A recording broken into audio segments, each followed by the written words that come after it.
I tell the story because then, as I was starting to think, how do I make a living on the farm? My business plan was, I'm not afraid of hard work. I can hand milk 10 Guernsey cows and sell the milk at supermarket prices. Not jacked up because they're grass-fed or organic or A2 or anything, just regular supermarket prices. And I could make a nice living with 10 cows. There was only one problem. It was illegal. So I've never gotten over the fact that I was kept out of farming for a number of years because what I wanted to do with my own cows in my own community, with my own neighbors who, as voluntary consenting adults, wanted to participate in food commerce, couldn't do it. And the tragedy is that these arbitrary and capricious regulations have not only denied farmers the ability to launch embryonic, entrepreneurial, innovative alternatives to the industrial, mechanical, chemicalized food system, but especially that they've denied our neighborhoods the chance to viscerally participate in nutrient density, ecologically healing, and local commerce.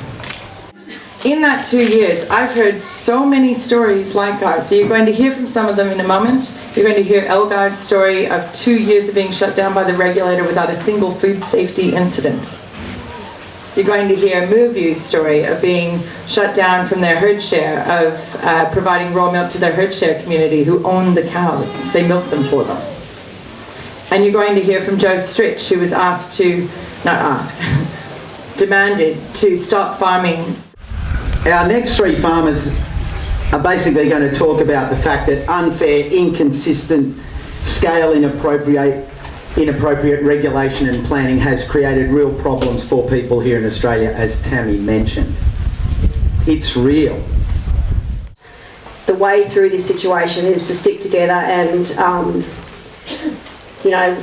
Joel's fantastic. He articulates how farmers feel in their hearts and why they farm, and we need that. And we've got to stick together and definitely be a support crew for people that are potentially going to face the same situation as what I've faced.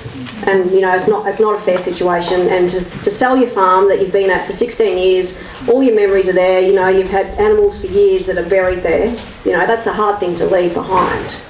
And there's a lot of farmers that are like that lose their farms, and they've got more than just animals buried there. I rang the Director of Public Health and said, do you have a problem with us giving milk away? And he said, no, but we would have a problem if you were seen to make a living out of giving milk away.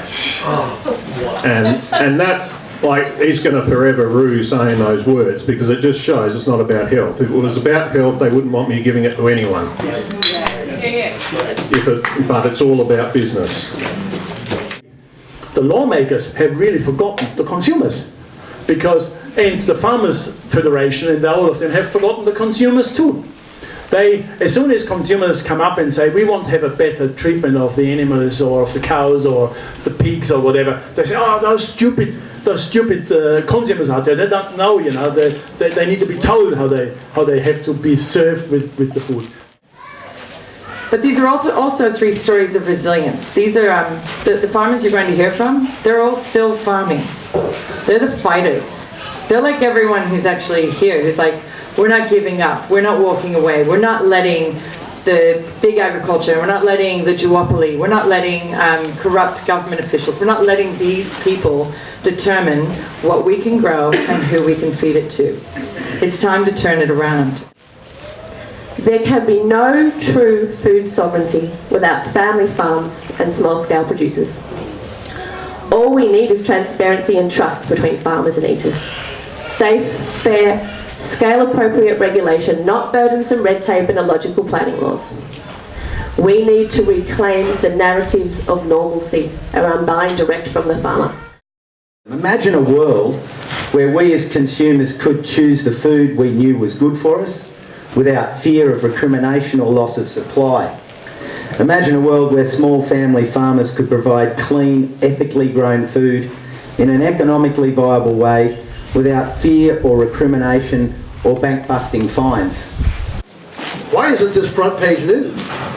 You know, why did nobody ever hear about this? And of course, in America now, everything's about the fake news media, but I'll just say that this is a hard message. This is not a nice message for the media to deal with, because their advertisers are supermarkets. The time to defend the growing movement of small-scale producers has come.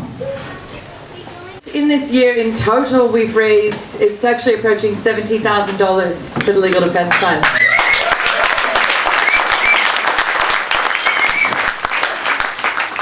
Some of those funds have already been distributed to farmers in need, and that, I have to say, was one of the most, I think one of the most useful things AFSA's ever done, is actually just send money to people who are struggling with all of these problems. So that's already happening.